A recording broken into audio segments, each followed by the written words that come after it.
ज्योतिबा डोंगरावर 30 जुलै रोजी होणाऱ्या श्रावण षष्ठी यात्रेच्या नियोजनासंदर्भात आज ज्योतिबा डोंगरावरील पोलीस चौकीत पन्हाळा शाहूवाडीचे उपविभागीय अधिकारी समीर शिंगटे यांच्या अध्यक्षतेखाली चौथी आढावा बैठक आयोजित करण्यात आली होती. चैत्र यात्रेनंतरची श्रावण षष्ठी ही सर्वात मोठी यात्रा आहे. या यात्रेसाठी मोठ्या संख्येनं भाविक डोंगरावर दाखल होतात. भाविकांची होणारी गर्दी लक्षात घेऊन नियोजन करण्यासंदर्भात या बैठकीत चर्चा करण्यात आली.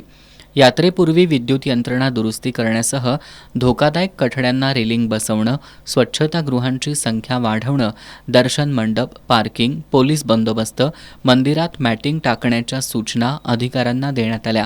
पाऊस सुरू असल्यानं या बैठकीत वाहतूक मार्गाच्या सुरक्षेवर प्रामुख्यानं चर्चा झाली. आदी कामासंदर्भात शिंगणे यांनी अधिकाऱ्यांना सूचना दिल्या. यामध्ये प्रामुख्यानं यात्रा रात्रीची आहे, त्यामुळं जी लाईटची सोय जी करायची आहे त्याविषयी विशेष सूचना देण्यात आलेल्या आहेत. काही महाराष्ट्र राज्य वीज वितरण कंपनीकडून काही सूचना ज्याच्यावर जिथं लोड येऊ शकतो अशा भागासाठी काही एक नवीन कनेक्शन घेता येईल का याबद्दल ग्रामपंचायत प्रशासन कारवाई करणार आहे. त्याचबरोबर पोलीस विभागानं काही पार्किंग आणि याच्या ज्या सूचना दिलेल्या आहेत तर त्यानुसार जिथं आवश्यक लाईटची सुविधा पार्किंगमध्ये आणि मंदिर परिसरामध्ये जे पूल आपण करतो किंवा जो मार्ग करतो तर त्याच्याबाबतचे सुरक्षिततेच्या उपाययोजना यावरही चर्चा झालेली आहे. प्रशासनाच्या विविध विभागाचे अधिकारी, ज्योतिबा ग्रामपंचायत आणि देवस्थान समितीनं यात्रा काळात देण्यात येणाऱ्या सुविधांची माहिती यावेळी दिली.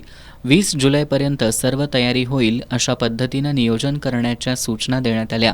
बैठकीला पन्हाळ्याच्या तहसीलदार माधवी शिंदे, पन्हाळा शाहूवाडीचे उपविभागीय पोलीस अधिकारी अप्पासो पवार, वाहतूक पोलीस निरीक्षक नंदकुमार मोरे, गटविकास अधिकारी सोनाली माडकर, कोडोली पोलीस ठाण्याचे सहाय्यक पोलीस निरीक्षक कैलास कोडग, अभिजित गावडे, ग्रामविकास अधिकारी विठ्ठल भोगम, ज्योतिबा देवस्थान समितीचे व्यवस्थापक धैर्यशील तिवले, मंडल अधिकारी वासंती पाटील, विस्तार अधिकारी राजेंद्र तळपे, AK उपाध्ये यांच्यासह विविध विभागांचे पदाधिकारी उपस्थित होते.